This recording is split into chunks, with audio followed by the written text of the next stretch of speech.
Hi friends, welcome back to my channel. This week the stock market has been very volatile and I hope that you are holding up well. So in today's video, I will just go through my portfolio and you can have a look at the performance. If we look at the performance of the stock market in the past 1 week, we see that there's quite a number of companies that dropped quite substantially. For example, the company that I own including Tesla dropped 13.5%, Amazon almost 5%, Microsoft 3.5%, Apple 6.6%, and TSMC close to 8%. These are my core holdings. This is my interactive brokerage account. If I look at the total assets, I think it peaked on 16th of February at 256,000 and then it drops to 248,000.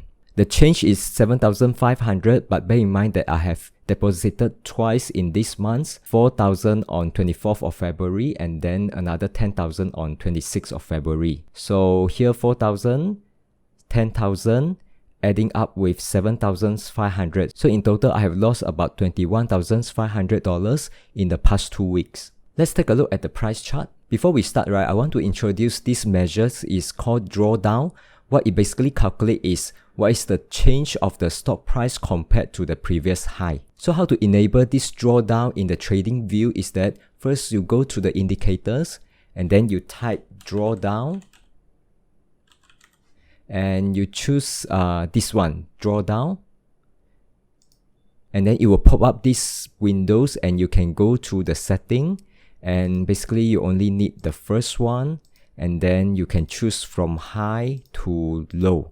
So what it calculates is take the low of the day and then look at the previous high and just calculate the difference. So after you enable it, it will show the charts of the drawdown. So if you look at SPY ETF, which is an index that tracks S&P 500, the current drawdown is at about 4%.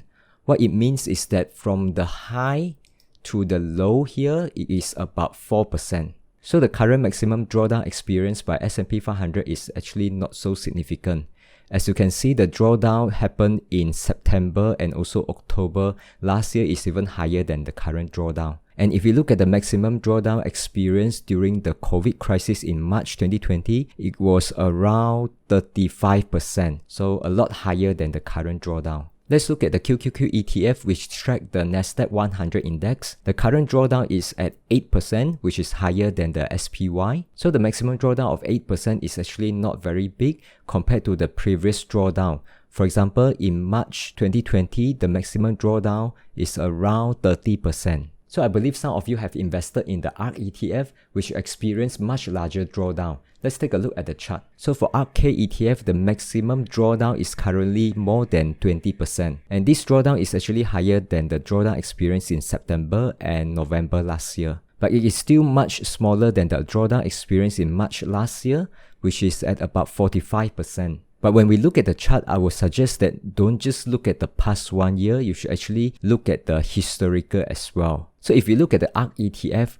the maximum drawdown of about 15 to 20% is actually quite common as it happened quite a few times in the past. So ARK ETF, which is only investing in a small subset of stocks, their maximum drawdown will be a lot higher compared to a broad-based ETF, for example like SPY or QQQ. So if you look at the past drawdown, which is about 15 to 20%, you should be prepared to take this kind of losses when you're investing with them. Let's also take a look at Tesla, which is the top holding for more than half of you. So the current drawdown is about 27%. So because this is an individual stocks, the maximum drawdown is usually a lot higher compared to ETF. As you can see in March last year, the maximum drawdown is at about 64%. And if we look at the longer history, the maximum drawdown of even 40% also happened quite a few times. And we can count, right, in the past 10 years, it happened around 1, 2, 3, 4, 5, 6, 7, 8 times. So on average, around every year we will experience a drawdown of about 40%. So the last one that I would like to share is Bitcoin.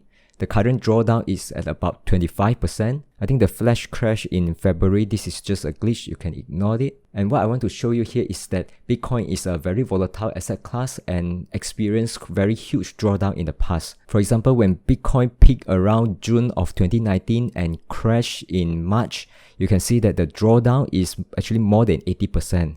And the peak in 2018 is also similar. As you can see, the Bitcoin price peaked at about December 2017, and then it started to crash, and the maximum drawdown is more than 80%. And if you look at the peak before 2014, the subsequent drawdown is also about 80%. So if you own Bitcoin, I would say congratulations for all the gains, but please remember that this asset class is very volatile, and drawdown of 80% is something that should be expected. That's all about today's video. I hope that you learned something, and see you in the next one. Cheers!